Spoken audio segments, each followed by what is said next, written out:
John, you want to start recording?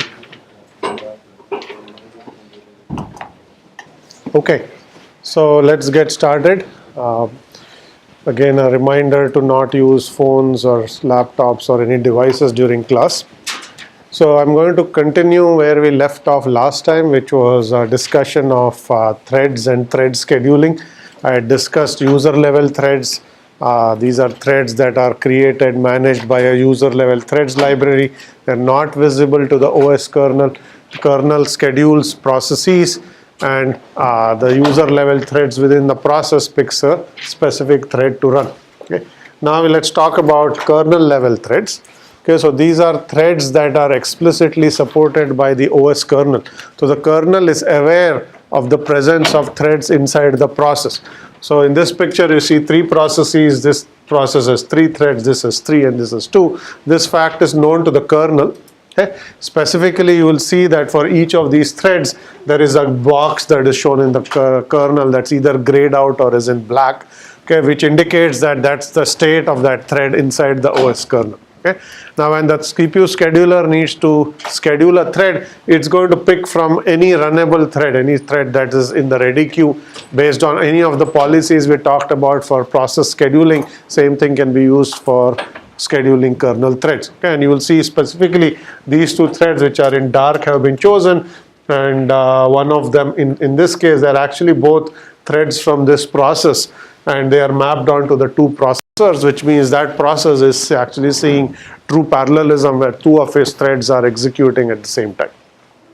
Okay, so because the kernel is aware of the presence of threads, it can make somewhat better scheduling decisions in terms of how much CPU time is given to a process. So a process with 10 threads could get more CPU time than a process with 2 threads. Yeah, because there are 10 threads to execute in one and 2 in the other. In case of user level threads, you wouldn't even know how many threads are in the process, so those two processes might get treated the same way from a kernel's perspective. Okay.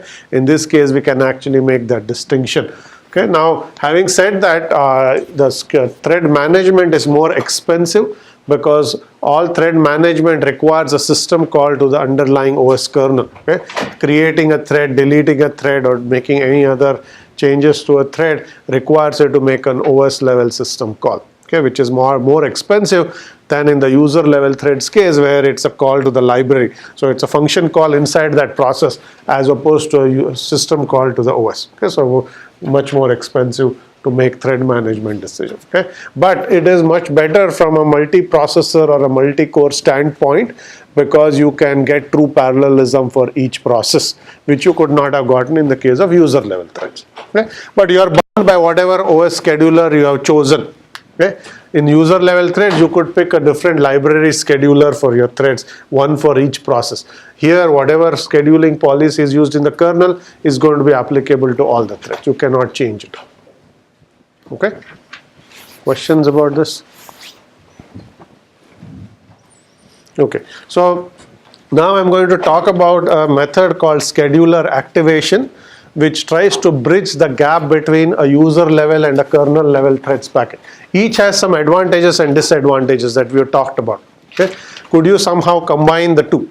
Okay, what scheduler activation does is essentially it assumes that you have user level threads, but it also assumes that the kernel has some information about how much threads are in the process, but it leaves it to the user level threads scheduler to schedule those threads. Okay? But it has information, and you can pass information back and forth from the process to the kernel and vice versa. Okay? So in this case, your kernel level scheduler and the user level library scheduler are collaborating or cooperating to achieve some goals.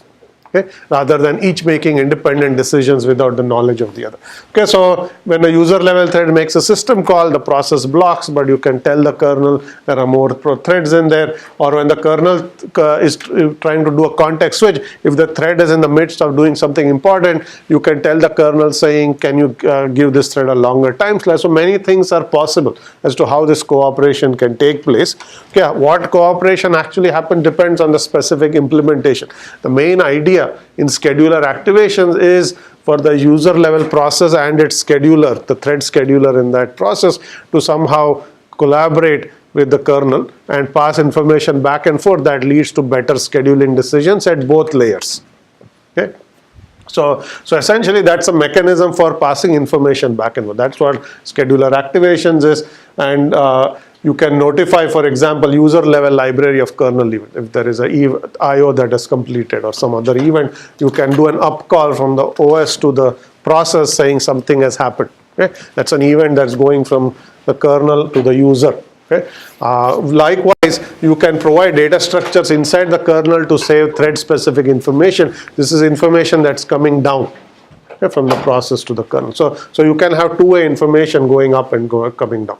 Okay, so you can have this up calls, you can inform the kernel if you create a new thread, for example, at the user level. In a plain user level library, you would never do this. Kernel wouldn't know. In this case, you can inform the kernel saying more threads have been created, so the kernel might know how many threads are present. You might give a process with more user level threads more CPU time, for instance. Okay, so all of that becomes possible in this case. Okay. Now what is really going on is there's what is called N to M mapping, which is N user level threads get mapped to M scheduling entities inside the kernel. Okay. In a pure kernel level threads package, you have a one-to-one mapping. For every thread inside the process, there is a corresponding state that the kernel maintains. So there's a one-to-one mapping. Okay. So that's kernel level threads. Pure user level threads are N:1 mapping. Okay. N user level threads get mapped onto one process that the kernel knows about. So that's N:1, this is 1:1. Scheduler activation makes that N:M, which complicates the design of the system.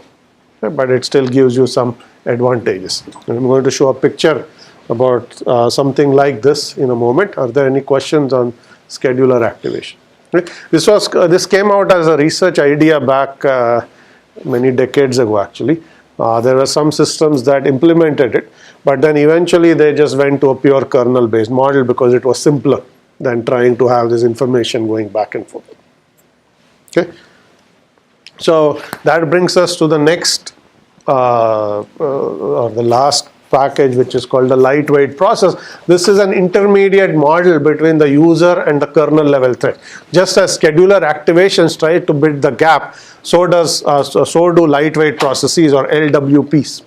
Okay? And I'm going to show you a picture as to how this works, but then you can get the idea here. So here's the picture. Okay. So this actually has both kernel level and user level scheduling, just as scheduler activations did. Okay. And moreover, the user programmer, when you write your code, you decide how your threads in your application get mapped onto whatever the kernel knows about your thread. Okay. So you have full flexibility as a programmer. Okay. System is not going to make that decision for you. You have to specify this as a programmer. So you could say all my in the kernel. Okay. So that is an N:1 mapping. That is what a pure user level threads package would do. Okay, in that case, your code will run as if it was executing pure user level thread. Or when you create threads, you can say 1:1 mapping. Every time you create a thread, you want to create a lightweight process inside the kernel and have a strict 1:1 mapping. Right? So for every thread you have in your application, you created a lightweight process in the kernel when you created it. This gives you a pure kernel level threads implementation. Okay? And anything in between. What you will see here is you have arbitrary mappings where 3 of these threads are getting mapped to 2 lightweight processes. Here 5 threads have gotten mapped to 2. Here all 3 have gotten mapped to just 1. Okay? And this is decided by the application programmer. The kernel will not make that decision for you. You have to decide how much CPU time the thread needs. Should threads share a lightweight process or should they have their own lightweight process and so on. Okay, and scheduling is actually going to be a 2-level decision. The kernel scheduler is just going to schedule lightweight processes. Okay? And then if there are more than 1 threads mapped onto that lightweight process, there's a 2nd level decision being done inside the library scheduler, which is going to say which of those threads that are mapped onto that LWP should I run. Okay? And then you pick one. Okay? If there's only 1 map, that decision is trivial, there's nothing to do. If the lightweight process is scheduled, your thread gets scheduled automatically. But if there is more than 1, you have 2-level scheduling decision to make. Okay? So you get a lot of flexibility. Okay? Just as you did in scheduler activation, but this is all explicitly done by the user programmer. Okay? When you create threads, you have to decide how they are going to get scheduled because you get some flexibility. Is that clear? Any questions on this? Okay, so this was a mechanism that was implemented in the Sun OS, or what used to be called the Solaris operating system, again in the 90s. And it was the precursor to what eventually became pthreads, not the implementation. The interface actually turned into POSIX threads or pthreads. If you written threading code in C or C++, most likely you would have used a pthreads library. Okay, and that actually arose from the days of how Solaris implemented threads, and some of the ideas from these implementations went to Solaris, went to pthreads. Okay, any questions here? All right. So there are two implementations of threads you should know about. I just talked about POSIX threads or pthreads. There's also Java threads. If you implemented any Java code, you would have used Java threads. Okay? Both of them can be implemented either as user level or kernel level thread. That's actually an implementation detail, but they expose the same interface. Okay? The interface you use to write code is not going to change. How it's implemented internally depends on the platform. Okay? So you will probably deal with threads in your lab assignment. That is going to come out soon. Okay, so if you haven't done so already, you should get familiar with it, because you will have some code to write using threads. Okay, so I'm going to now switch gears. We talked about processes, we talked about threads, but that was still in the context of basically a uniprocessor like environment. I'm going to now talk about basically this is the lecture 4, that's what we are starting. We'll talk about multiprocessor scheduling, we'll talk about distributed scheduling. Okay, we'll have 3 parts to our lecture. Okay, first part we'll talk about scheduling in multiprocessors, what is different from the uniprocessor world. Then I'm going to talk about scheduling processes in a distributed system of machines. Okay, then the third part we'll start doing some case studies of how those ideas are implemented in many different systems. Okay, so we'll start with multiprocessor scheduling. The picture here, okay, shows you a typical multiprocessor. Okay, so these boxes, not a very good picture, but bear with me for a moment. These boxes that are circles around them are processors or cores. Okay, each of those processors also have a hardware L1 cache associated with it. Okay, the cache is used by the processor to keep recently accessed data or instruction, so you don't have to fetch it from memory. It speeds up the execution of your program. Okay, pretty standard use of a cache. It's a hardware cache. It's transparent to the OS or your program. Okay. Now, as you may have heard, if you've done any course on architecture, typically processors have multiple levels of cache. There is L1 cache, there is L2 cache, there are even L3 caches and so on. Okay, and you'll see here that we have shown 2 levels of caches. There's L1 cache and there's L2 cache for every processor. Okay. The important thing to keep in mind is these caches are not shared across processors. Each processor or each core has its own L1 cache and its own L2 cache. Okay. Then this line here is your system bus, which is what the processors use to communicate with memory. Okay, these banks at the bottom are RAM. Okay, that is where your process actually resides when it's executing. You will fetch instructions and or data from that process. Okay, they may be cached in your L1 L2 cache and they're executed by the processor. Okay, that in a nutshell is how a multiprocessor works as far as what we need to know here. Okay, there are many other details which we don't need to know. Okay, any questions about this? Okay, so keep that picture in mind. Okay, so we will think about what, and in some architectures, just to be clear, some caches are actually shared, but some are not. Okay, in this case, neither the L1 or the L2 cache is shared, because you see a line that directly going from the L1 L2 cache to the bus. But in some cases, you may have shared caches sitting in between, but there are some caches that are not shared. That's the important part. Okay, in this case, we have a simplified version where nothing is shared. Okay, so what has this got to do with scheduling? Okay, now remember, you have more than one processor that is in your system. Okay, and your scheduler has to decide what thread or what process runs on each processor. Okay, how is it to make that decision?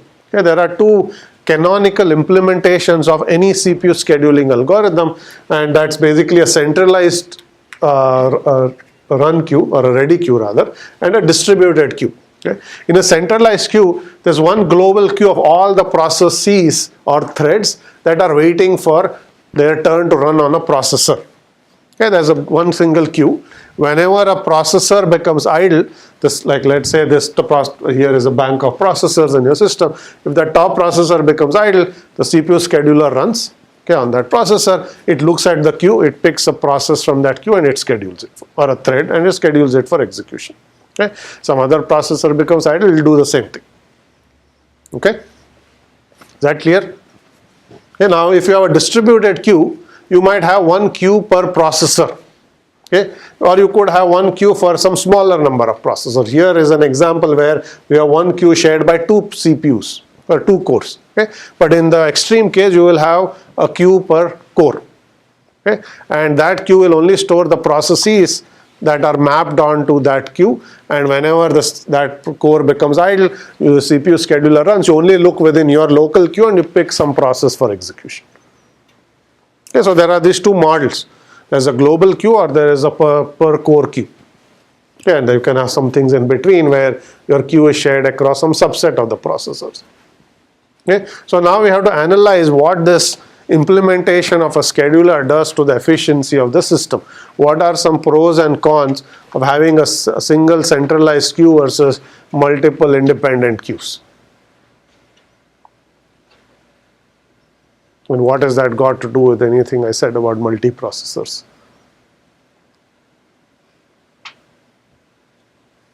Any thoughts on this?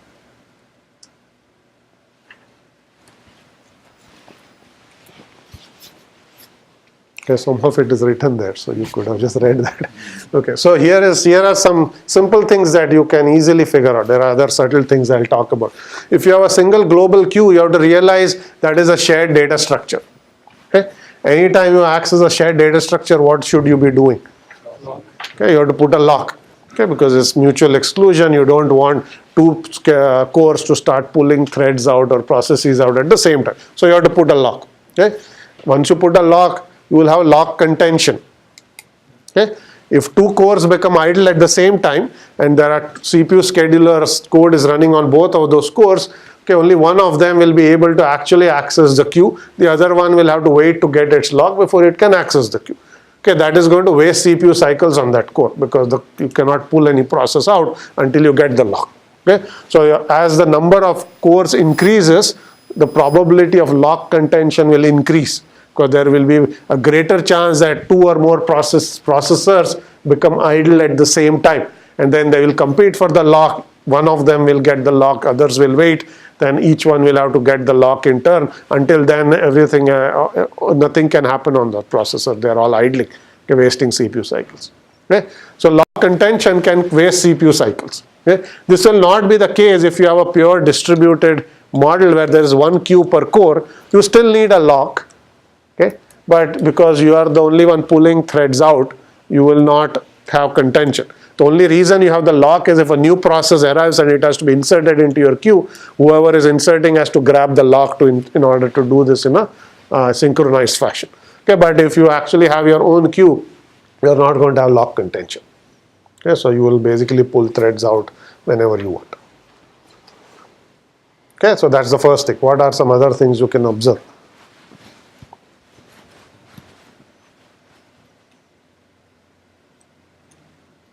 Okay, if you have multiple queues, okay, what if the number of processes in the queues is not equal? They could be unequal. Okay, some queues may have more processes, other queues may have less processes. Now, if you're doing round robin or anything like that, you have to realize that if you have more processes, they are splitting the time on that processor. So if there are n processes in your queue, each of them gets 1/n of the CPU time slots. Okay. So now if you have one queue that has only 2 processes and the other queue has 10, the one that has 10, you are only getting far less CPU time than the other queue. Okay? So your load is not balanced across processors, or may not be balanced across processors unless you explicitly do something to equalize the number of tasks or jobs in each queue. And if it's not balanced, that means that you might be favoring some processes over others, specifically the ones that are in shorter queues are getting more CPU time. Okay? So what that also says is you have to periodically figure out if the queues have become unbalanced, and then move some tasks from one queue to another in order to equalize the load on the processors. Otherwise, you will have an imbalance in your system. Okay? So more work has to be done, otherwise you will have an imbalance. Okay? That's the second problem. Okay? So now the third issue, which has to really do with multiprocessors, actually goes back to this problem of caches that I was talking about. Okay? So in your centralized queue, okay, there is no imbalance problem, because anytime a processor becomes idle, it just pulls a process from the queue. Okay? But what that means also is that any of the processes that are queued up can run on any of the cores. Okay? It does depends on which core became idle and the next process gets assigned. Okay? There is no guarantee that if the process ran on core I, the next time around it will actually run on core I, because it can get assigned to some other core. Okay? Now that has a dramatic impact on its performance, because caches, as I said, are not shared. Okay? Your hardware cache actually has a great impact on your performance. Okay? That's what I was showing in the previous slide. So if a process actually ran on this core, okay, some of its data and instructions are cached here. Okay? Now if you have a global queue and the next time it actually ran on this processor, it has nothing cached in its L1 and L2 cache. So it will start with what's called a cold cache. Okay? There will be a lot of cache misses. Okay? You will start fetching instructions and data from memory into those cache. The cache will eventually warm up.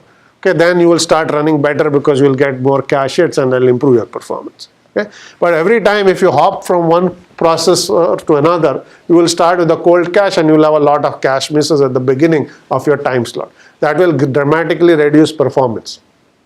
Okay? On the other hand, if you ran on a core and the next time you are scheduled to run on the same core, there's a high chance that some of your data and instructions are still in the cache from the previous time you ran. Okay? So you start with a warm cache and you basically get better performance. Okay? So in any multiprocessor system, okay, there is this thing called cache affinity. Cache affinity says that once you run on a processor, you have an affinity to that processor. You would prefer to run on that processor because it improves your performance, because some of your data and instructions are already cached there. Okay? So if you do not respect cache affinity in a multiprocessor system, your performance of your executing code will actually be bad. Okay? Now if you, yes, question there. In case of distributed queues, when you do dynamic load balancing, you might also have to invalidate cache at that point, right? And you shift processors from one queue to the other. Yes. Won't that also affect? Right. So I'll come to distributed queues in just 1 second. Okay, so thing that you have to realize now is what I was just trying to recap is, in a centralized queue model, cache affinity is not respected. Okay, anything can run anywhere, so performance is going to be bad. Okay. In a distributed model, you are actually, if you have one queue per core, you are strictly respecting cache affinity, because every time you run on the same core. Okay. The only time that is not true is the scenario that was just raised, which is when you are load balancing. If you move a task from one core to another to load balance, then that process, when it gets scheduled, will start with the cold cache. Okay? But the thing to keep in mind is load balancing will be far less frequent than the times you actually run. Okay? So that's an acceptable price to pay in order to get better performance due to cache affinity, but also better load balancing, because every once in a while you will move things around. Okay? Question. Coming back to the distributed queue, won't different processes have maybe different cache? Like if you're moving, even if there's an affinity for a particular process to a particular, process to a particular processor, and different processes are queued for that in that queue, won't different processes have their own like cache? Okay. So the question is, if I'm understanding the question is, if you're running multiple processes on a core, won't they all have their data and instruction mixed up in the cache? Like they'll have their own. Right. So the cache is not exclusive to a process. Okay? Multiple processes will run. If you are doing just context switching, you will basically run multiple processes on that core. Okay? All of those processes will have some data and some instructions cached. Okay? And your cache is actually shared Okay? And one processor might cause some data and instructions for some other processes to get evicted and so on. But that's okay. If the cache is properly sized, you should be able to still share your cache across multiple threads, multiple processes, and still take advantage of cache affinity. Okay? The only time where that is not true is if the next process comes and fetches so much data and so much instruction that all the previous information in the cache is wiped out. Okay, that is rarely going to happen if your processes are well behaved. They may not be, okay, but by and large, if they are well behaved processes, you can still share your cache and yet coexist with other processes without impacting their performance. Okay, yes, question there. So in case of cache affinity, like you run of the same program or same process, does that also cover come inside the principle of cache affinity? Okay, question is if you terminate a process and start a new version of the same program, does that cover cache affinity? Cache affinity is specific to a process. Okay, the hardware has no knowledge of the fact that you may have restarted the process. That would be a new process with a new address space and new data and new code. So you will not actually be able to take advantage of the code even though it may actually be the same code. Okay. Yes. Who does the load balancing? All the processes are like have their specific queues. Who does the load balancing of these queues? The question is who is going to do this load balancing? That's the job of the CPU scheduler. The CPU scheduler in this case not only has to figure out which process to pick for a particular core, okay, it also has to decide are the queues load balanced, or if a new process arises, which queue to put it in. Okay, you might put it in the shortest queue just for simplicity. Okay. Any other questions? Yes. Suppose you have like a fixed window stream of processes and they're evenly distributed to each queue. It doesn't necessarily mean that your work is going to be balanced, right? Because you may have one queue that can finish all the work for all the processes, because each process is going to have like a smaller amount of time to work for that particular queue. So you can have like an empty queue and you can have like another queue that is still has like a process that still hasn't finished running. There are a lot of those. Right. So question is, I mean, process, if there are some queues that empty faster than other queues because some processes are CPU bound, other may be short processes and so on, what do you do? Is that your question? Yeah. So, I mean, you can't predict what a process will do. The only thing you can do is for all active processes, you want to balance them across queues. If some queues are emptying faster, then you will basically reassign some other processes to that queue, because you don't actually know when the process ends what it will do. Okay, so that's something you'll have to just do dynamically. Okay, so that's multiprocessor scheduling. The policies are no different from what we talked about. You can do round robin, you can do multi-level feedback queue within each queue. Okay, there's a logical queue, it could actually be a multi-level queue and so on. But what is important is, do you have one global queue, do you have a distributed queue, are you going to respect cache affinity, are you going to do load balancing? Those are all new aspects you have to cover in your CPU scheduler. Okay, so long as you do that, then you have actually done a good job trying to generalize uniprocessor scheduling to multiprocessor scheduling. Okay, so exploit cache affinity. The other thing you might do is actually pick somewhat larger quantum sizes because of all of these problems that we talked about. You might have a cache that is not warm enough, or you've been moved from one queue to another, so you need enough quantum to actually fetch enough data to warm your cache and then execute. Because if you have short enough quantum, then you will just see only misses and then you will not see good performance. Okay, so slightly larger quantum sizes than uniprocessor, but that's not completely essential. Cache affinity is the more important of the things you want to deal with. Okay, so last thing I want to say about multiprocessors before we move on to distributed scheduling is, if there are parallel applications, okay, there may be some specialized scheduling decisions you want to make. Okay. There are many parallel applications that have specialized needs where you have threads of that parallel application that send messages to one another. Okay. So if you actually have thread 1 that runs independently on core 1 and thread 2 that's scheduled independently on core 2, if thread 1 sends a message to thread 2 is not even running, it will block waiting for a response, wait for thread 2 to run. Okay, thread 2 will eventually get scheduled, it will receive the message, send a response, at which point thread 1 can execute. Okay, so all this while it was blocked. Okay? So what that tells you is coordinating the scheduling of certain threads across processors or core makes sense in certain scenarios, especially highly parallel applications. Okay? Now this observation has been actually used to develop a class of schedulers which are called gang scheduling. Yes, as is mentioned there. So you schedule your entire set of threads as one entity on all the cores. Okay? Rather than saying each processor has a queue and I'm going to just make local decisions and whatever is in my queue I'm going to schedule. What you will do is you will say this process I is going to get scheduled. It has 4 threads. I'm going to take those 4 threads and map it on my 4 cores. So all cores are actually running the same process at the same time, just different threads of that process. Okay? So you're scheduling these threads of an application as a group. Okay? This improves the performance of this parallel application, especially when there are thread specific dependencies, because any of these dependencies cause more blocking. Okay, because you might have to wait for your other thread to run on some other processor. The more it takes time it takes for it to run, the longer you will block. But if it was running at the same time, it can execute whatever message you sent or execute the request, send back a response, and your performance will improve. Okay? So this gang scheduling is only useful for very massively parallel applications that have this requirement. Okay? This is not meant for general purpose scheduling.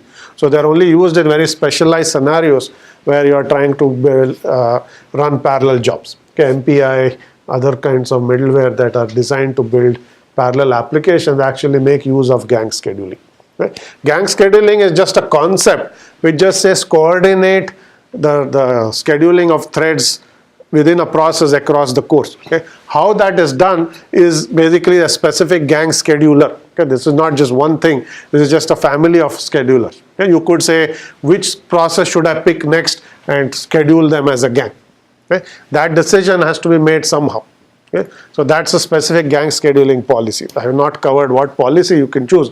All I was trying to say here is it sometimes makes sense for the cores to coordinate the scheduling of threads and specifically run pick the same process all at once and run their threads.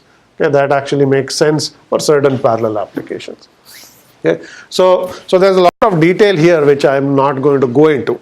All you need to know is in the multiprocessor case, there are general purpose schedulers that I just talked about that broadly respect cache affinity.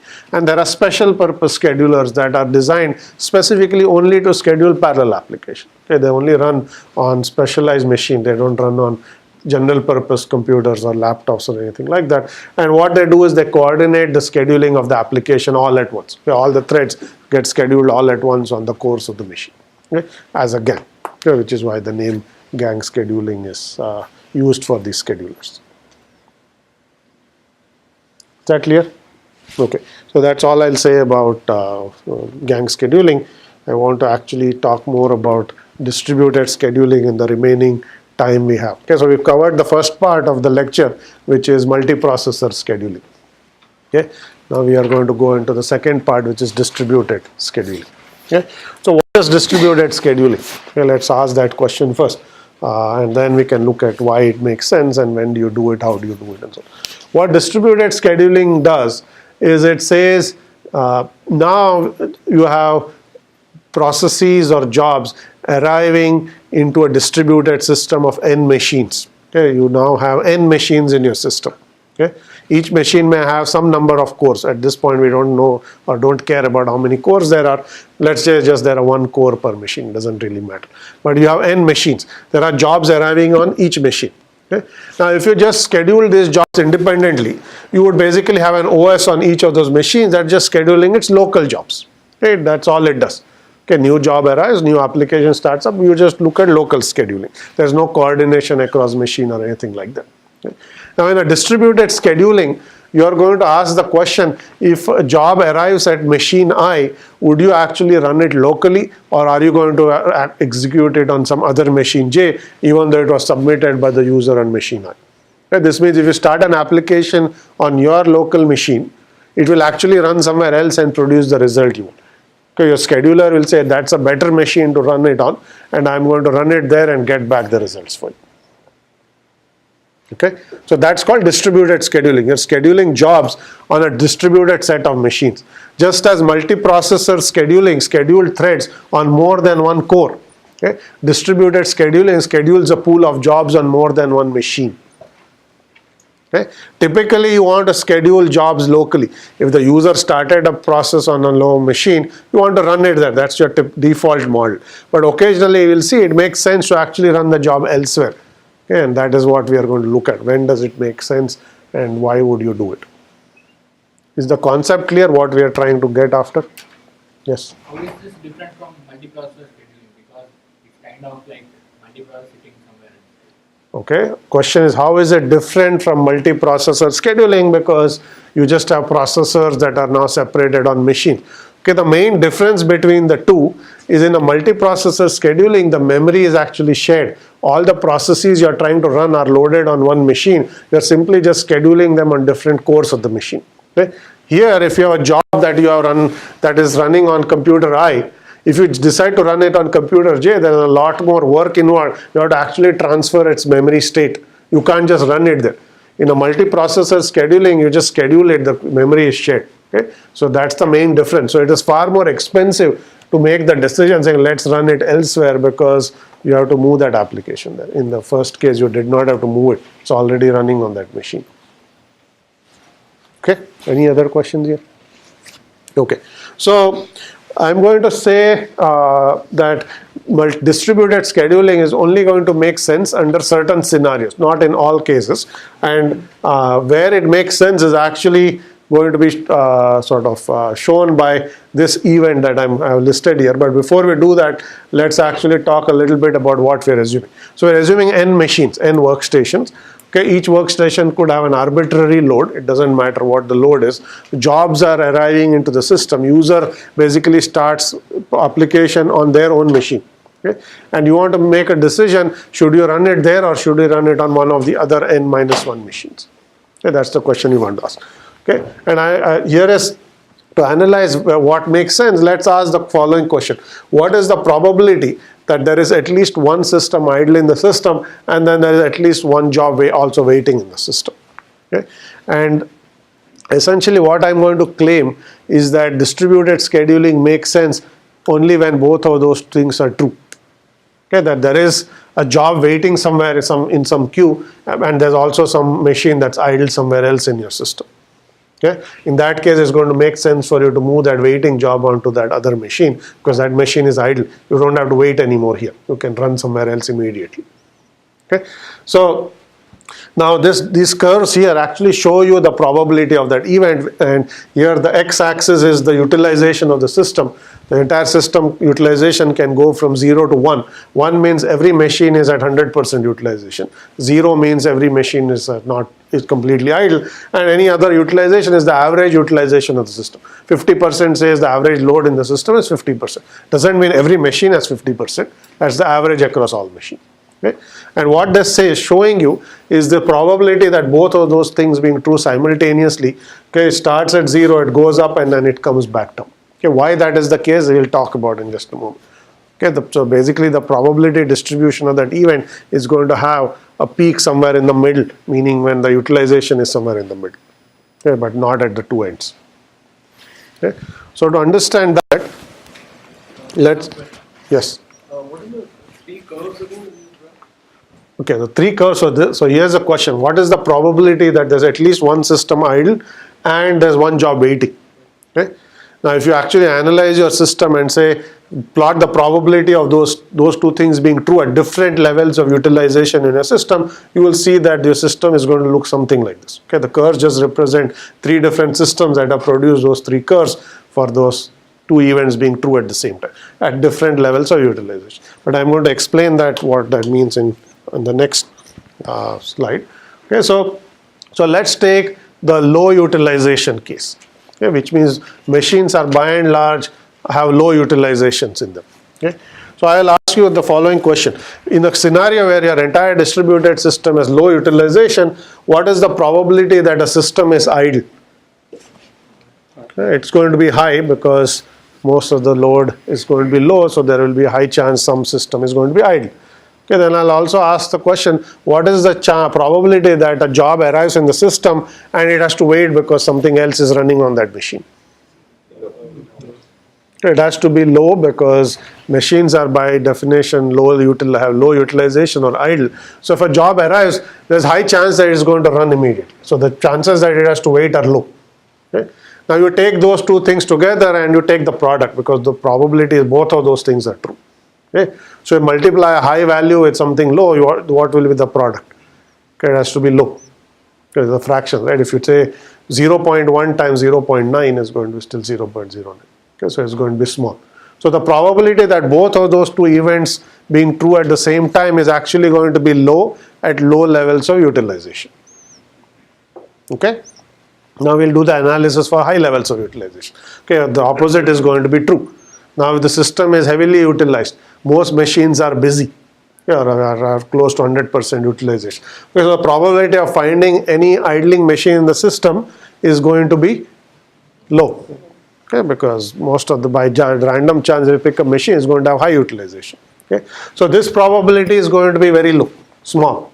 Okay, now if a new job arrives in the system, okay, what is the chances it has to wait because it arrived at a machine that's already busy? Okay, it has to be high. Okay, so now the opposite is true, but if you still take the product of those two things, okay, the product is still going to be low. Okay, which is why this distribution is actually low in both of those regions. Okay, so you'll say, what has this got to do with scheduling? Okay, fine, this all sounds good. What does it mean for scheduling? Okay, now for distributed scheduling to make sense, both of those things have to be true. Okay, if you are in a regime of low utilization, okay, job comes, it's actually going to start executing immediately. Okay, why would you want to move it to any other machine? It's going to get whatever CPU cycles it needs locally. Okay, so I would say distributed scheduling not going to make any sense. You can implement it, but the chances of using it are not going to be very high because jobs are coming into mostly idle system. There is no reason to run them anywhere but locally. Okay, now what if the utilization is high? Okay, jobs come, they have to wait. Okay, so this seems like a scenario where if you could find an idle system, you would move it there, so it would run immediately. Okay, but there are no idle systems in your distributed system, or the chances of finding them are low because the system as a whole has high utilization. So here distributed scheduling could be potentially useful, but there are no idle machines to be found. So even if you implemented it, there is nowhere to move the job. Okay, so it is better off running locally because every machine has the same high load. Okay, it doesn't make any sense either. Okay, so again at high utilizations, your distributed scheduling is not going to give you any benefits at all. Okay, so the only regions where it makes sense is in the middle, where some load is machines have some jobs waiting, some have high load, some have low load. So the chances of finding a machine that is idle is non-trivial. It's neither very high nor very low. But the chances of a job arriving on a machine and having to wait is also non-trivial. So in this case, a job may be waiting, but the chances of finding somewhere else to run it is actually good. Okay? So distributed scheduling only makes sense in this middle region, okay, which is why the probability is actually high there. Saying if a job comes and it has to wait, there is some reasonable chance it will actually find another machine which is idle, and it makes sense to actually move it and run it there, okay, rather than running it locally because it will finish faster. Okay, is that clear what I just said? So essentially if you have high utilization, there is little benefit to distributed scheduling. There's nowhere to move the job. Okay, if there's low utilization, there is no reason to move the job. So only in the middle, which is moderate system utilization, will this even make sense. Okay, which is why we analyze the probability, because it only makes sense when both of those things are true. Okay, and that probability is actually high as a result of it. Right? Professor? Yes. Does this imply that like if suppose you're working in a company and we think that we require 100 computers, we should have 200 computers for that, so that probability is always half? Okay. Question is, if you actually need to run a job on some number of machines, should you over provision your system? Is that your question? So not every system actually uses distributed scheduling, just to be clear. All I'm trying to say is if you want to use distributed scheduling in the way we are going to look at, it only makes sense in certain regions. Okay, if your system load is very high, you won't get more benefit. There will be a lot of waiting. If it's low, there is no reason to do anything. Right? It doesn't mean you have to actually buy more machines. If you just size it well and you get all your work done with the right amount of machines, that would be fine. Okay. All right. So now let's talk about specific techniques. Okay, of we're doing some distributed scheduling. Okay, so there are many design issues.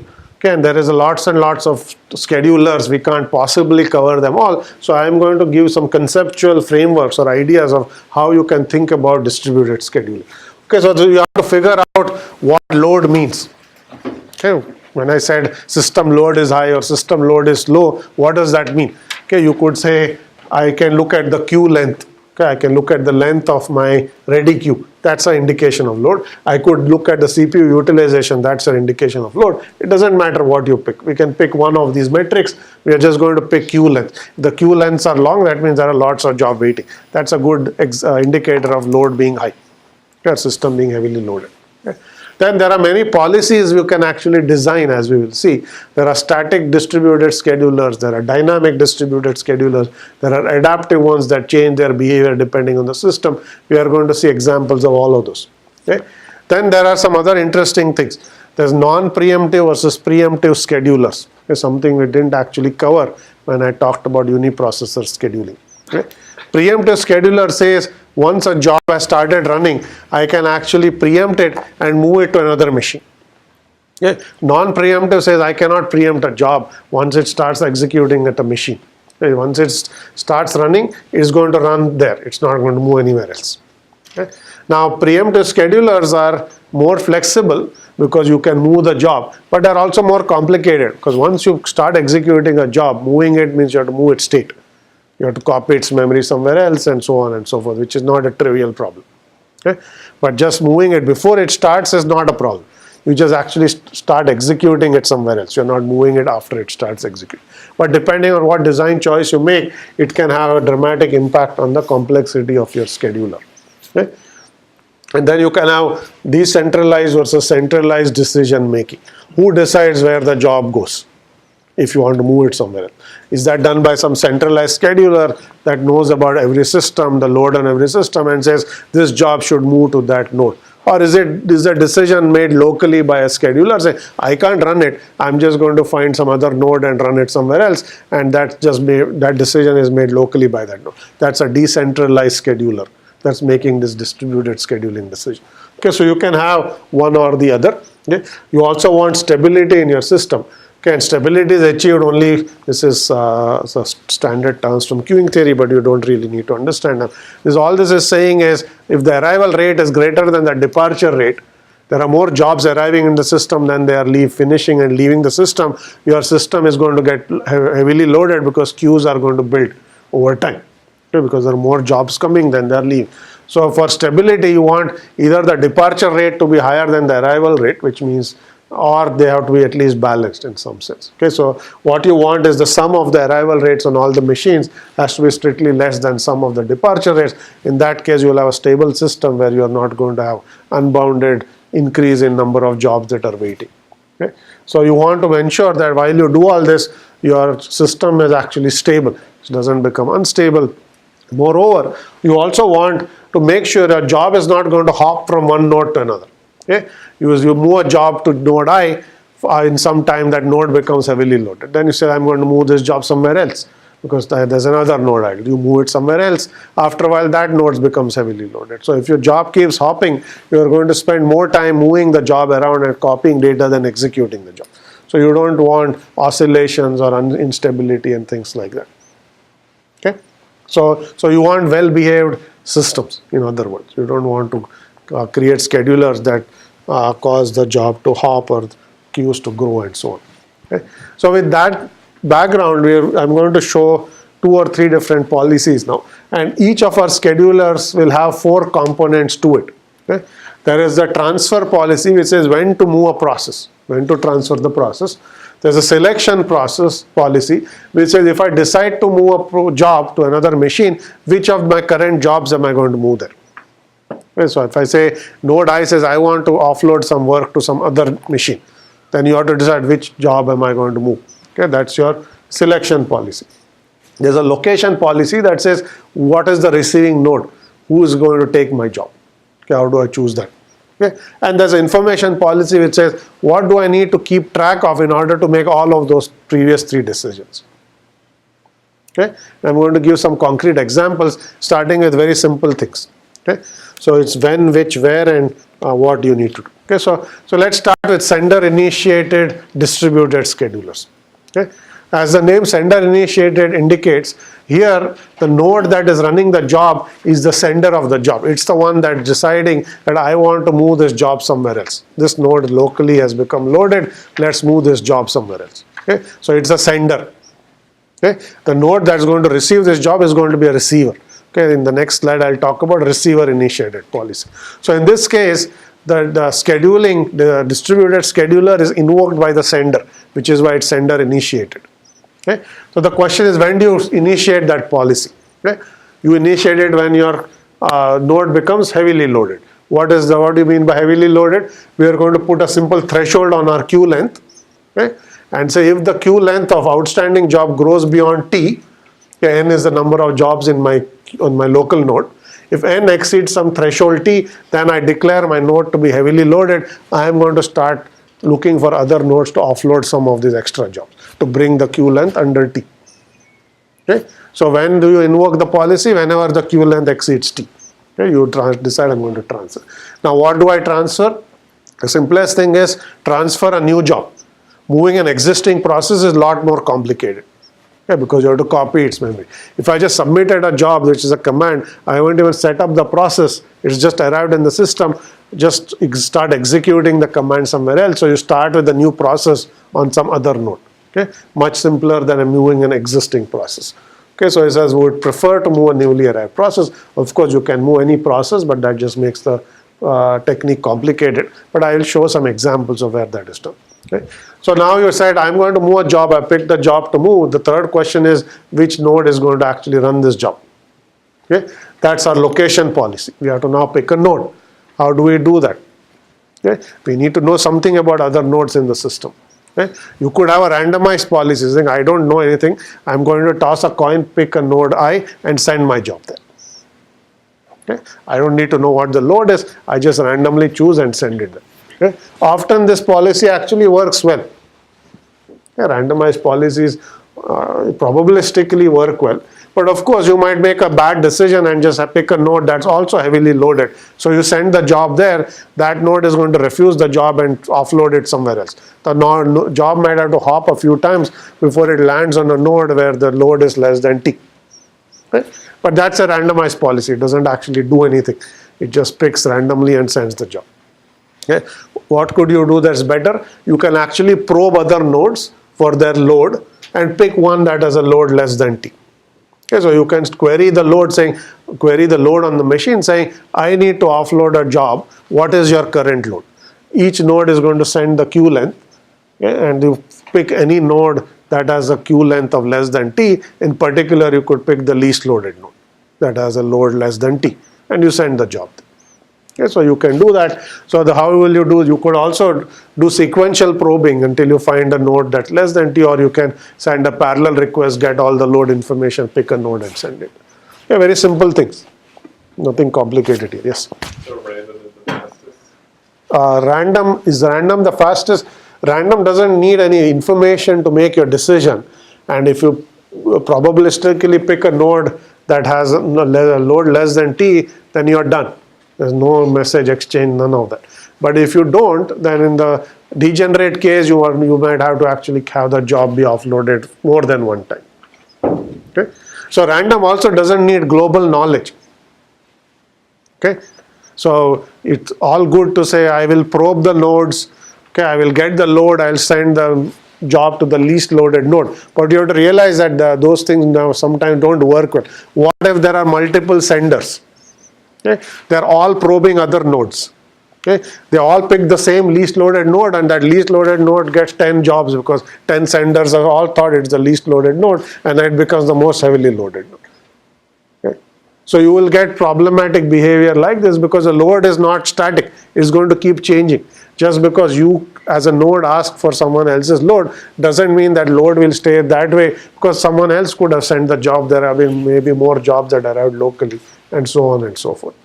Okay, so whenever you make these decisions, the less information you need, the better off you are, but often you cannot make decisions without some information. Okay, but you have to keep in mind that any information you used may be out of date by the time you make some decision based on it. Okay, is that clear? Okay, so the receiver initiated is the exact opposite of what the sender initiated does. Okay, in a receiver initiated technique, the receiver nodes, when they have low load, go around looking for work. Okay, in sender initiated, the heavily loaded nodes are looking for other nodes to offload some work. Okay, here the lightly loaded nodes go looking for work. Okay, so basically in the transfer policies, if your load becomes less than a low threshold, okay, you declare yourself to be a lightly loaded. This T has to be less than the other T, just so that you understand. Okay, here you pick a high T. If you say 15 processes are queued up, we declare it to be heavily loaded. This T has to be different. In this case, you set it to some low value, saying if T is less than 2, I am willing to take new work. Okay, so you'll pick a T, but you have to understand that's a low threshold, not the same as the previous case. Okay, so if your departing process causes the load to become less than T, you want to go look for jobs to execute. Then what kind of jobs will you take? Typically you want newly arrived process because it reduces work, but if you take partially executed, you have to do process migration, which we'll come to in just a moment. Okay, location policy. Where do you find these jobs? Okay, again you could do random. You could pick a node at random and ask, do you have a job to send? Okay, if the load there is greater than some high threshold, that node will send you a job. Okay, but you might pick a node that does not have any such job to give you, so you have to keep probing. Okay, that's a randomized policy. It doesn't actually require any information. Or you could ask all nodes to send their current load information and then pick the most heavily loaded node among the set and say, please send me a job. And then you get one job, you execute it. Okay, so that's your location policy. Okay, information policy simply says, for that kind of policy, I need to keep track of load on other machines. Okay, is this clear? Any questions? Yes. It seems to me that both the sender and receiver initiated policies are symmetric in nature. So, what is the advantage of one over the other? Okay, so question is, what is the advantage of one over the other? So they are just two sides of the spectrum. I'll talk about your symmetric question because the next slide actually talks about combining both of those policies together. Okay, so you don't have to pick one or the other. You can have both of them running at the same time. If a node gets heavily loaded, it becomes a sender. It tries to actively offload. If a node gets lightly loaded, it becomes a receiver. It tries to actively look for jobs. Okay, so here you will see that there is actually two thresholds. Okay, that's the average load. If your load goes above the high water mark, you are a sender. If your load goes below a low water mark, you are a receiver. And if you are a receiver, you do what is in the receiver initiated policy. If you are a sender, you will do what's in the sender initiated policy. Okay, so you have both of those running at the same time.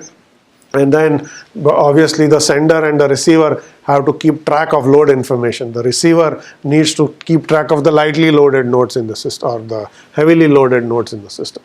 The sender has to keep track of lightly loaded nodes to offload work. Okay, so you have to keep two types of lists, the heavily loaded nodes and the lightly loaded node.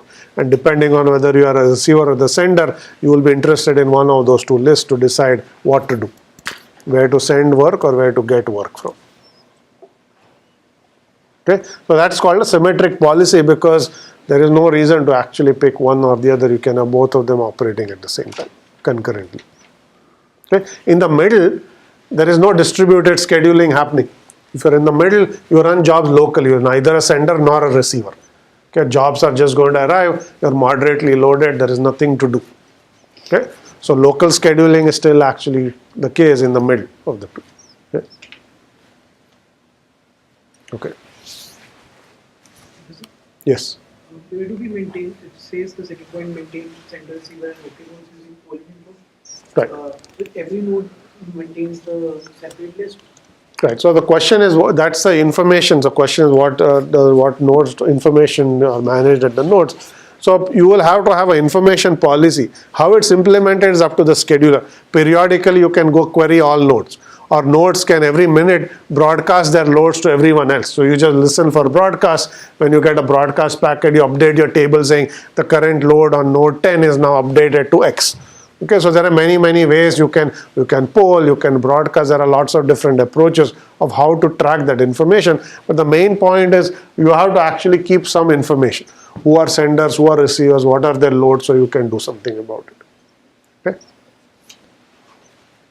Okay.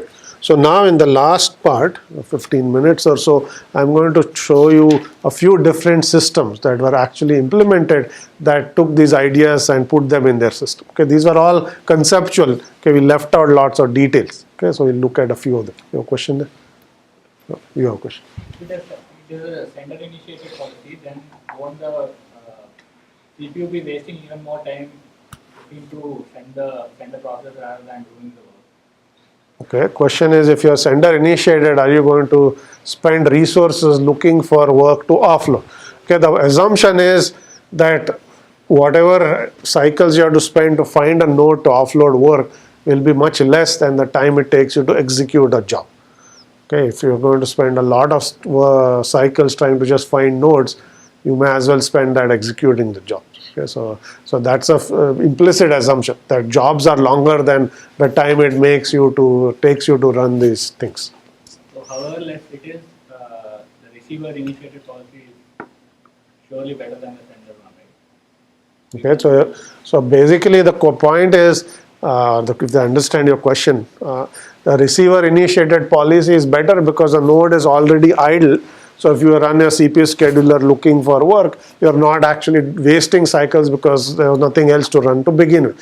That is a fine observation and that may be true. But as I said, if the time it takes you to make that decision is very small, it's negligible at the end of the day. Okay? Yes, you can reduce that negligible overhead even further by just making it receiver initiated, but if it doesn't impact your system performance a whole lot, it should not matter.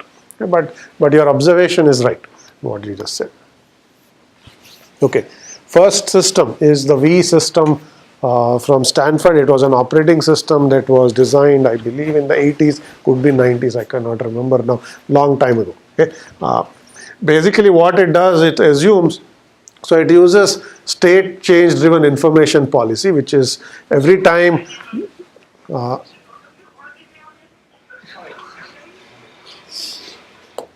okay, so you're not supposed to be using phones in the class. So I've seen a few people using phones and so on. Please don't. We have a strict device policy for exactly this. Okay. All right. So state change driven information policy says you are going to broadcast your load information whenever there is major or important change in your load state. Okay. If your load goes above a high threshold, if your load goes below a low threshold, or if you're in the middle, so you will broadcast saying now I'm a sender, now I'm a receiver, now I'm neither, and all other nodes are going to listen to this broadcast and they will have a table that tells them what they know about every other node in the system. Okay. So that's our state change driven information policy. Okay. Now what we are going to assume given all of this is the least loaded nodes, the M least loaded nodes are actually receivers, the others are senders. Okay, and this is effectively implementing a sender initiated policy rather. Okay, and you are going to basically try to offload work. Okay, if you are heavily loaded.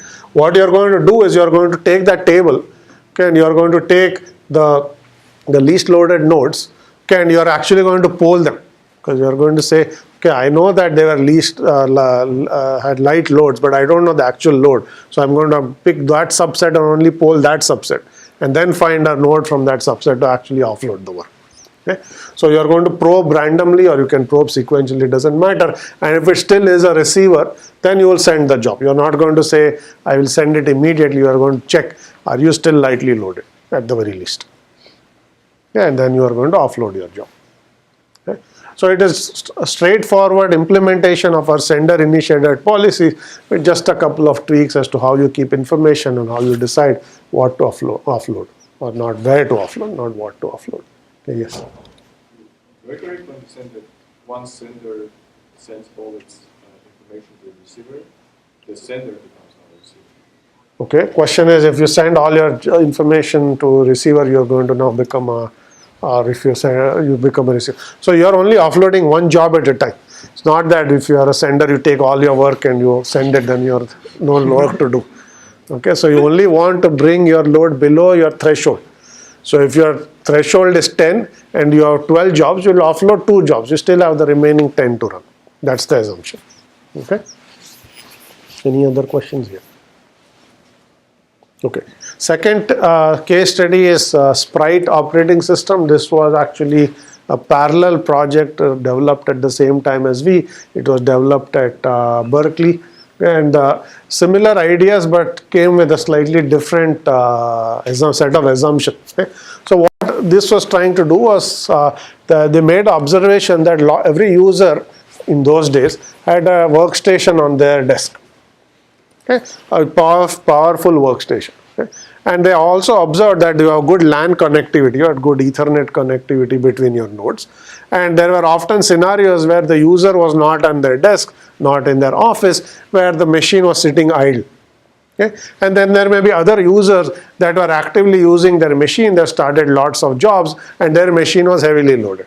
So they observed, why not take the machines that are lightly loaded and move the jobs there. That's the same reason why we started talking about distributed scheduling. But that's the assumption they made, because you had all this workstation and there are all these machines sitting idle in people's offices, why not use them? Yeah, but they also made some important design decision. They said that if a user comes back to their workstation and the workstation is running someone else's job, okay, you want to immediately stop doing that and hand the workstation back to the user.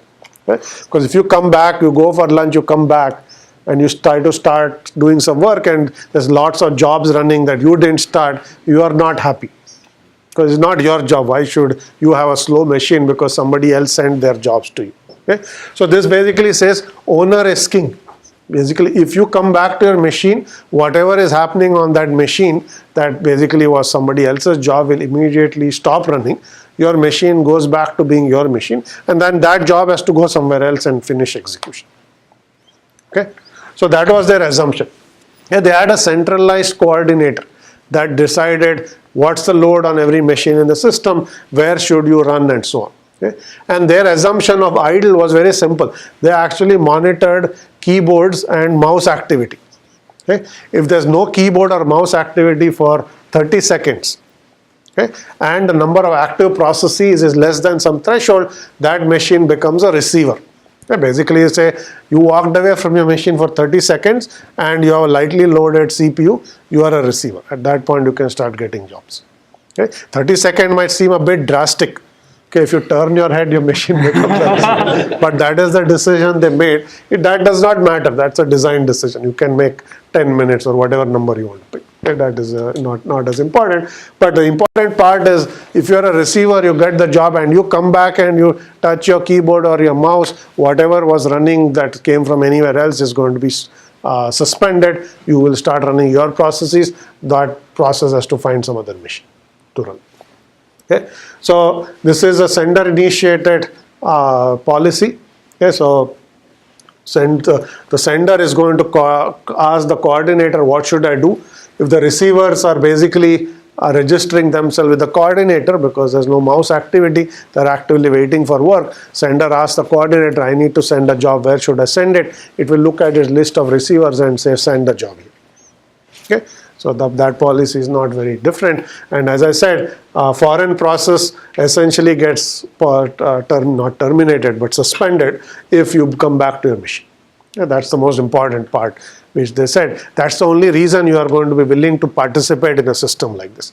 Otherwise, if you have inconvenience because every time you go out of your office, lots of jobs run and then you have to wait for 3 hours for them to stop running, then it's not going to be a good environment for you. Okay? So as long as your machine is idle, anything can be run on it. As soon as you start using your machine, it's yours. So that's the policy. Yes? I'm just trying to understand how does this entire story work. So for example, you have machine A and machine B, and if machine A has some program running and if you want to shift to machine B, and you say that there is something called memory state transfer. So, for example, if a process has variable A, B, and C, which has some address place. Yes. So, how does they like correspond with machine B? Yes, so I'm going to talk about process migration. Okay, so I didn't say how to do this. Okay, so question was how does process migration work? But before we get there, what you have to understand is the simple thing we have been talking about is when you have a job to run on some other machine, start it as a new process, okay, and run it to completion. That's what we've been assuming. Now in the Sprite environment, that will no longer be true, because if you take a new job and start executing, if the user comes back, you can't finish that job. You have a partially executed process. You can do one of two things. You can terminate that process and resume execution again somewhere else. That means whatever work you did is wasted. You're restarting. Okay? Or you have to implement what is called process migration, which takes a partially executed process, move it somewhere else, then it becomes a new process on that new machine, but you resume execution from where you left off. Okay? So that is called process migration. So in addition to designing distributed scheduling, another key contribution that Sprite made was it was one of the first systems, not maybe the first, but one of the first, to introduce process migration, okay? Which now allows you to take processes at arbitrary stages of execution and move them somewhere else. Okay? So what is involved here? So that was the question that was asked. So that is easier said than done. Even today, process migration is not an easy task. Okay? There are lots of complicating factors. Okay? But so what you have to do is you take that memory snapshot of that process. Okay, now you have suspended its execution because user has come back to their workstation. It's still sitting in memory, is no longer getting scheduled. You take those entire memory contents, you move it somewhere to another machine. Okay? Then you take any kernel state of that process, you move it somewhere else. Okay? Now that process has appeared in some other machine's memory. The kernel state will have program counter and all the registers that's arrived somewhere else. You set that all of that up as a new process on that machine, and then you start scheduling it. Okay, so that's called process migration. Okay, so you can draw a small picture here. Okay, let's say this is machine A, this is machine B. Okay, you have a process here. Okay, this is its code segment, this is the stack, that's the heap. Okay, and there are other processes that are loaded in memory. So if you suspend the execution of this process, you will take all these memory pages, you will move it here. Okay, so it looks exactly the same as it was here. You will take all the kernel state, which is the registers and so on, you will also move them here. Okay, now all the state of the process is moved over. Okay, the code is now in the new machine, the data is in the new machine, and so on and so forth. So now you can just schedule this process as if it resided on that machine to begin with. Okay? That's the basic idea. Okay, there are many complications, but let me just ask if there are questions about what's happening here before we talk about the complications. Yes? But so are these systems complete OSs by themselves, or is something built on top of the logging these systems? Like okay. So Sprite was an operating system.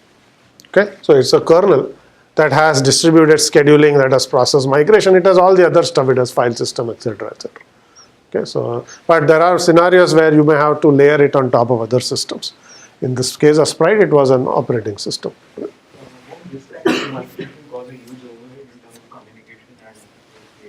Okay, question is, can process migration cause a huge overhead? It absolutely will cause a huge overhead. The larger your process, the more memory you are transferring.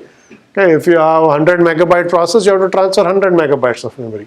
Okay, if you have 1 gigabyte process, you have to transfer 1 gigabyte of memory. That's the price you pay. This is why most of these policies strongly prefer a newly arrived job, which is not yet set up as a process. You can actually start it as a new process.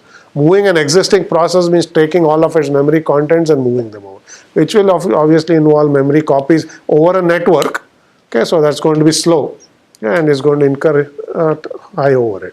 Okay, so you don't want this to happen frequently, because otherwise that overhead will actually dominate, and the time you're taking to do memory copying will be far larger than the execution time.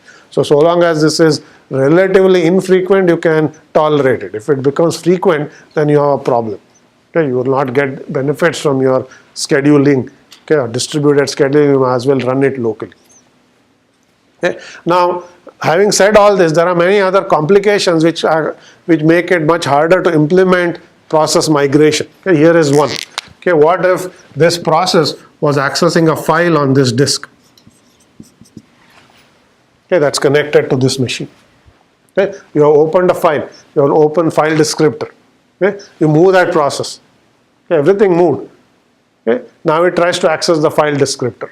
Okay, that's going to give you an error because that file actually resides on the first machine. Okay, so moving file, either you have to move that file over, or you have to make the file network accessible so you can access it from anywhere over the network. So you to make this work, you at least need to have a distributed file system so that any machine can access any files regardless of where the file is and where the process is. Otherwise it doesn't work. Okay? It will simply fail because you will try to access the file, that disk will not have that file because different disk, different machine. Okay? Why would it have files of a different machine? So your process will crash. Okay? So that's the first problem. I/O is a problem. The second problem is, what if this machine or this process had open socket connections? Okay, this is communicating. Okay, there are open TCP/IP sockets. TCP/IP sockets are bound to an IP address that is bound to a machine. Okay, you move that process somewhere else. Okay, those sockets are meaningless. Okay, any communication is actually going to still arrive at the old IP address. How is the other client to know that this process has moved? There is no such thing. Okay, so all your TCP connections are going to break. Okay, so you cannot easily handle network communication when you do process migration. It is harder, but still possible to handle disk I/O or files that are open. Okay, if you just have a process that's executing, it's just a pure computational job. No I/O being done, no network communication, you can easily transfer it. Okay, that's not a problem. Okay, you can just simply copy the memory, set up your data structure, you're done. But often you will have processes doing I/O, you may have processes doing network communication, which makes all of this very complicated. Okay? And that's still the case today. Not that that problem has gone away. There are many solutions, of course. We will talk about some of them. Okay? But these are the problems that you have to address.